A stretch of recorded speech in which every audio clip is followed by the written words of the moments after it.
Welcome back to our live transmission. Of course, we saw the election of President today, Asif Ali Zardari being elected as the President of Pakistan. We'll be talking about now moving forward as far as the political parties together and what we can expect as far as the direction of the Parliament also, and the measures that are going to be taken in the next couple of weeks, what can be expected from the government at this time, of course governance itself, the cabinet that has to be sworn in, of course the challenges that at this time Pakistan faces as a country, and how to combat those. All of that today. I have with me Naveed Aman, who is a political analyst. Thank you so much for being with us. Naveed Sab, overall, we saw the election of the president. We saw, things we have seen for the last things moving on schedule by and large. As far as the election of Prime Minister is concerned, then, of course, the cabinet now is going to follow, and we are also going to be looking at the oath taking, all of that. As far as the challenges are concerned, economy is really the main challenge at this time, with the review pending as far as the IMF is concerned. We know where the opposition stands on it. We've seen the letter also to the IMF. The former head of PTI has written, the former chairman of PTI. How do you look at things moving on from here? Maruk, the government is now, complete with the election of the president. Tomorrow he will take oath, and then the government will be, in an operational, formally in operational mode. Yes. All the political parties, even the former PTI, they also have consensus on the issues and the challenges the country and the nation is facing. In the government, People's Party and PMLN are now in the driving seat, and both the parties, they know that the challenges are gigantic, and they will have to address all those one by one at the same time. I mean, they cannot say that we will solve this issue now and this after 5 years. Now, the PTI government was not as experienced as this government or the politicians are. Nawaz Sharif Sahab and Zardari Sahab or Shehbaz Sharif, all are very experienced politicians and have governed this country for many times. And Nawaz Sharif Sahab, Shehbaz Sharif Sahab twice, and Zardari Sahab is president for the second time. Now, they need to sit all together, have consensus on the issues, and start addressing all the issues one by one, so that the country should move towards, safe harbors. And I believe that these two parties have learnt lesson from the last 5 years politics. But what Imran Khan or his party has learnt out of all this, he should also have learnt lesson from all this, because the way Zardari Sahab became the president is a classical model for Imran Khan to learn how he can make ways for himself, his party, and country and the nation. Naveed Sahab, these are allegations of a very different kind, as far as both the allegations are concerned. These are not rigging allegations. And of course, they are coming forward at this time, and it shows that they are not ready to become a part of, the parliament as an opposition also, doesn't it? The politics, in our politics, the politicians who won election should become the part of the parliament, number one. Number two, as far as the allegations are concerned, normally in Pakistan, during the last 5 years, we have experienced that the politicians, some of the politicians, they go for such unethical allegations against the political opponents, like we have seen in Lahore, one who is related to PTI and has extended allegation against Muhtarama Maryam Nawaz Sahiba. It is objectionable, and it is beneath the dignity of the politics and the politicians as well. So one should maintain the ethics. But is it also like showing the kind of propaganda at play, and the fact that they feel that they can perhaps get away with a kind of politics which is propaganda based, which is not, you know, baseless, which doesn't have any proof to it. No truth in it. And such sort of false propaganda which really is beneath the dignity of you know, the norms and the values. What does it aim to do, Aneek Saab? Do you think it's just aiming to take away from what's actually happening? What does it aim to do, this kind of allegations that are flying? Just to gain that popularity, cheap popularity. Of course, we can expect that kind of political stability now that there is a PM, and of course we'll have the oath of the president also,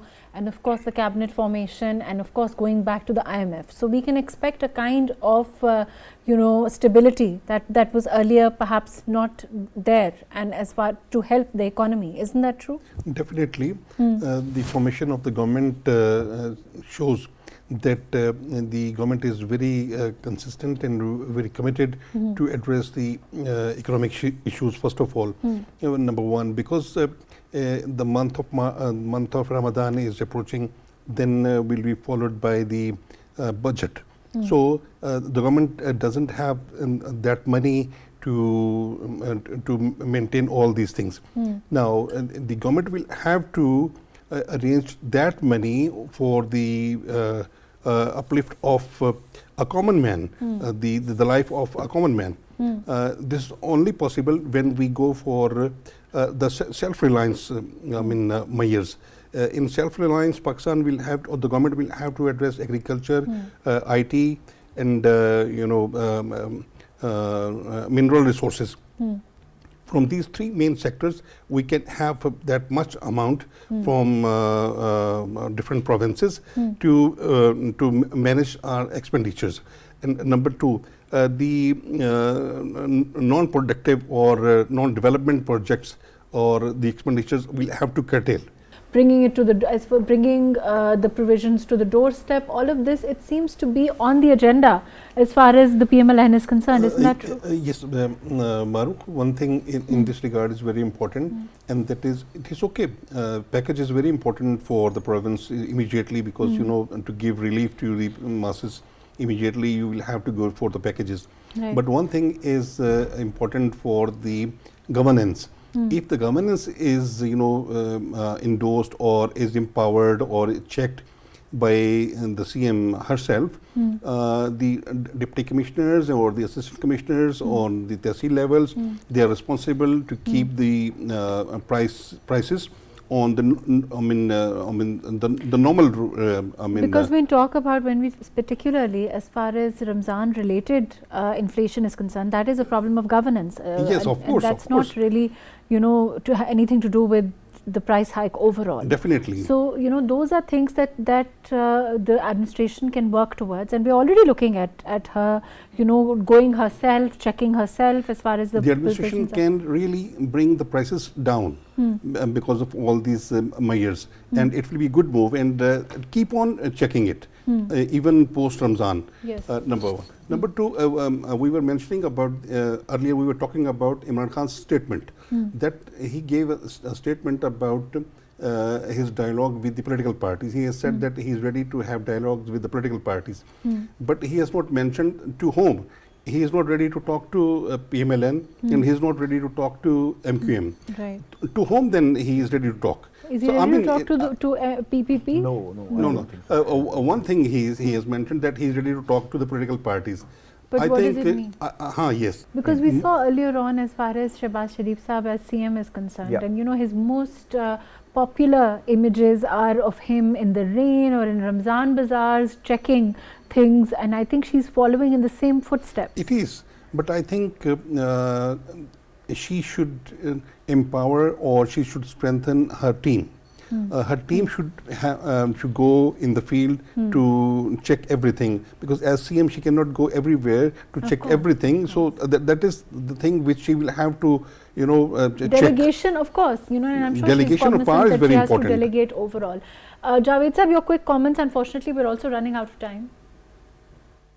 Yes, I think I agree with the two commentators that she should be concentrating on reforms because Punjab is the biggest province. More than 50% of the Pakistan's population lives in But Punjab. she's also talking Visiting about school as giving maternity leave. She's also talking about, you know, changing women's the purview of within which, as far as women the working space is concerned. She's talking about Maruf, making please places for the give me children. So 30 at the seconds. same time, Maruf, she's give me 30 seconds. Give me 30 seconds. Ji, ji. A country where 40% of the children less than 5 years of age are stunted, 28 million children are out of school.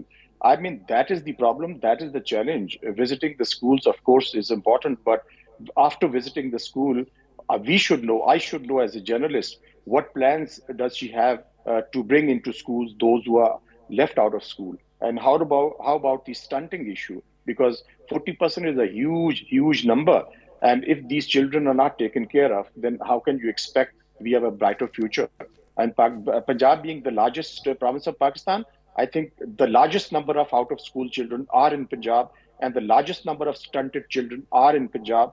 And with a poverty ratio about 40%, then most of the people living in Punjab are living below poverty line. 40% I'm Javed talking sir, but about. we are looking at, you know, as far as overall criticism is concerned, we are looking at, you know, somebody who has to redress overall, you know, the plethora of problems that are there.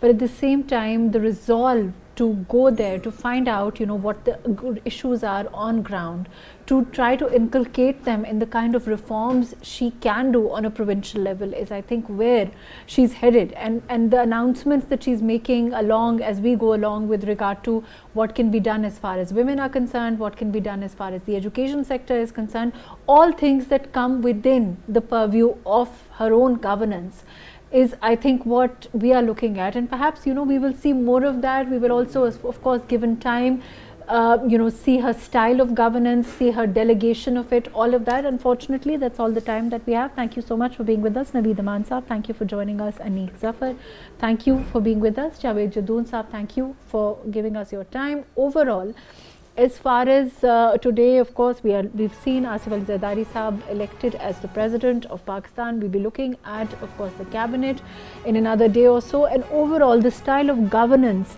that we are going to be looking at as far as the PMLN leading is going to come forward in the next week or so. And also, of course, the major challenge remains economy. Let's see how the government works to combat that with regard to the review that's going to come up as far as the IMF is concerned. Thank you so much for joining us today.